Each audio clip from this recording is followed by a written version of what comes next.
আর মাত্র 2 দিন আমাদের মাঝে চলে আসছে মাহে রমজান। এই মাস শুধু ক্ষুধা ও তৃষ্ণা সহ্য করার মাস না, এই মাস নিজেকে বদলে ফেলার মাস। হয়তো আমরা অনেক ভুল করেছি, অনেক নামাজ মিস করেছি, অনেক ভালো কাজ করব বলে আর পরে করা হয়নি, কিন্তু আল্লাহ আমাদের একটা সুযোগ দিচ্ছেন, আর একটা রমজান মাস শুরু করার সুযোগ। এই রমজানে আমরা প্রতিজ্ঞা করি প্রতিদিন 5 ওয়াক্ত নামাজ পড়ব, কোরআনের সাথে সময় কাটাবো, মানুষকে কষ্ট না দিয়ে সাহায্য করব, নিজের খারাপ অভ্যাস বদলাবো।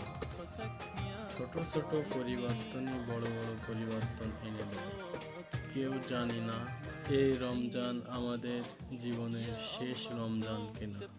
তাই আসুন এই রমজানটা শুধু কাটাবো না, এই রমজানটা জীবন বদলানোর মাস, রমজান মাস বানাই। তাই সবাইকে আগাম রমজান মাসের রমজান মোবারক। আসুন আমরা সবাই মিলে একসাথে নামাজ পড়ি, রোজা রাখি।